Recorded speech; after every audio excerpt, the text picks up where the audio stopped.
मासूम चेहरों की तस्वीरें हैं।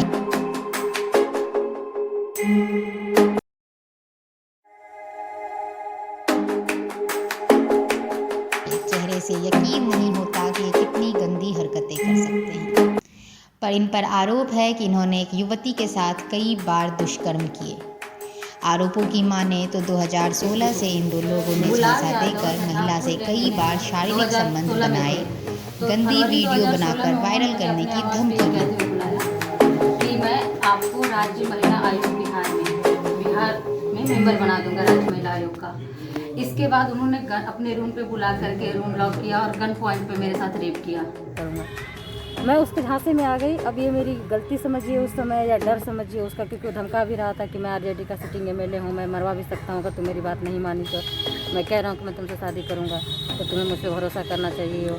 तो मैं उसकी बातों में आ गई। इसके बाद उसने मुझे एडमिशन करवा दिया दिल्ली जुडिशरी हायर जुडिशरी की एग्ज़ाम की तैयारी के लिए दिल्ली में राहुल कोचिंग में। मैं वहाँ चली गई तो ये मुझे वेस्टिन होटल बुलाया ये कह करके कि तुम यहाँ आओ। मैंने डिवोर्स ले लिया अपनी वाइफ से क्योंकि मेरी फैमिली पुणे में रहती है, तो मैं तुमको डिवोर्स का पेपर दिखाना चाहता हूँ, तुम यहाँ आओ। जब मैं वहाँ गई तो इनके साथ बिहार के अंदर के IAS ऑफिसर सचिव हैं जो भी जल संसाधन में और ऊर्जा विभाग में सचिव हैं वो भी थे। तो इन दोनों ने खाने पीने की चीज़ें मंगवाई।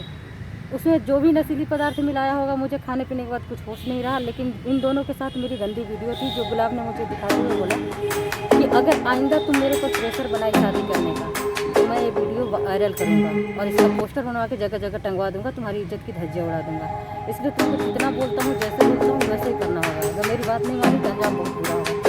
मैं काफ़ी डर गई थी उसके इस बात से और मैं कुछ समझ नहीं पा रही थी कि मुझे अब करना क्या है। मैं वापस आ गई इलाहाबाद। फिर मैं इसको फ़ोन करती रही या बात करता रहा, शादी के दबाव डालती रही, नहीं डाला।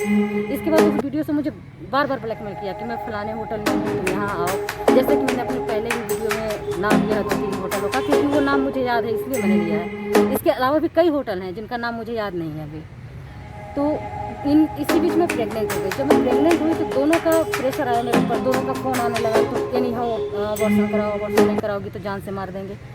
मुझे डर हो गया, मार भी सकता है कि बार बार धमकी दे रहा है, बार कि मेरे साथ अन्याय हुआ है, न्याय किया जाए। नहीं इन्वेस्टिगेशन होगा तो जो सोच रहे हैं कि आपके पास कोई एविडेंस पेश किए तो एविडेंस के तो बहुत सारे लाइन लग जाएंगे। अगर इन्वेस्टिगेशन होगा इस केस में कि एविडेंस के मामले में मोबाइल गुलाब से जब मैं मेरे साथ रेप किया उस दिन भी वो मेरा मोबाइल स्विच ऑफ करके रख लिया था, कोई चीज़ रिकॉर्डिंग नहीं। हाँ कुछ वॉइस रिकॉर्डिंग है हमारे पास, तो अगर मीडिया की ज़रूरत पड़ेगी तो हम उसे देंगे, ऐसा नहीं कुछ ही है।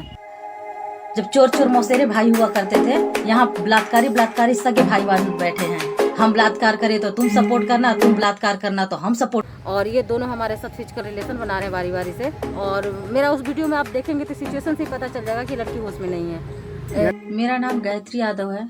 मैं बिहार का कैडर के IAS ऑफिसर संजीव हंस और गुलाब यादव के खिलाफ रेप का केस की हूँ।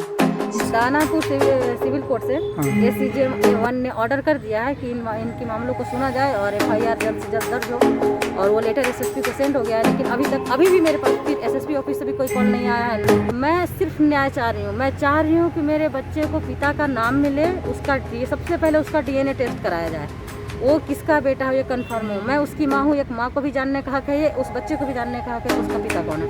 दूसरी बात, मेरे साथ जो इन लोगों ने क्राइम किया, इस क्राइम के लिए इन दोनों को सजा मिले।